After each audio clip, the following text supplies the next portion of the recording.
Hello សួស្តីទៅកាន់បងប្អូនអ្នកមើលម្ដងទៀតជាពិសេសហើយទៅបងភាពថ្ងៃនេះគឺ admin មកច្រូតស្រូវបងប្អូនច្រូតស្រែប្រាំងដោយសារថា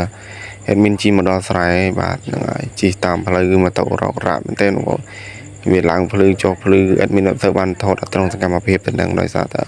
ភ្លឺខ្ពស់បើថាភ្លឺទាបវាអត់បញ្ញាទេបើភ្លឺខ្ពស់ពេកយើងពិបាក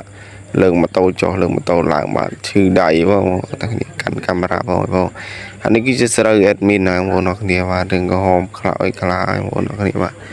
ហើយកំហុសនេះអន់បងប្អូនថាត្រង់តាណានោះអន់អត់ទៅល្អទេហើយសកម្មភាពហ្នឹងគឺខ្ញុំនៅចាំម៉ាស៊ីនច្រូតដែរបងប្អូនគ្នាបាទ admin នៅចាំម៉ាស៊ីនច្រូត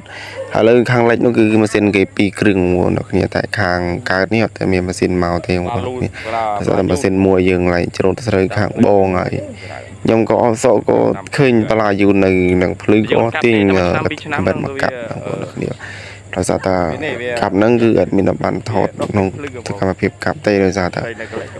ក៏អត់មានណាថតអត់ភ្លេចដាក់ដងកាមេរ៉ាមកបងប្អូនគ្នាភ្លេចឈឹងតែម្ដងគឺបិទរួចកាប់រួចបាទមកអង្គុយក្រោមដើមនេះបាទតែគេថាហប់ឈឹងតែម្ដងបងប្អូនគ្មានខ្យល់ទេបងប្អូនហត់បែកញើមែនតើបងឃ្លុំបាទទឹកចូលឆ្នាំហើយគេមើលស្គៀលបាទហ្នឹងហើយឃើញតែគ្រប់ភ្នែកតែបងប្អូនអរគ្នាដែរហើយយើងនេះមកថោក៏ម៉ាស៊ីនមកដល់ច្រូតក៏មានចាប់ដើមថតភ្លៀងបងប្អូនអរគ្នាអត់ចាំយូរទុកយូរទេបងប្អូនអរគ្នាបាទហើយរួចក៏ឡានបងគិនមកដើបាទទៅប្រុចតែម្ដងបងប្អូនអរគ្នាបាទចាំដើស្រែតមាននេះគឺជាម្ចាស់ម៉ាស៊ីនច្រូតបងប្អូនអរគ្នាគិតនៅចាំមើលកូនចៅច្រូតហើយនេះបងប្អូនច្រូត admin រួយក៏ចូលច្រូតបងក៏ម៉ាស៊ីនរបូតកង់តែម្ដងបងប្អូនអរគ្នាបាទមានអ្នកចូលមើលហើយបងខាងនេះគិតកាយវិការថាយ៉ាចាក់ល្មិចអុយល្មិចចេះបងប្អូនអរគ្នាបើទឹកងន់វាចូលតោនដែរបងប្អូនអរគ្នាបាទខាងនេះក៏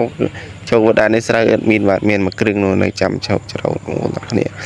ដោយសារតែ admin ក៏មិនទៅបាននេះច្រូតរួយក៏បោះហោអារបូតកង់ដាក់ក្នុង105បងប្អូនប៉ែនពេលដាក់ក្នុង105បងប្អូនអរគ្នាបាទ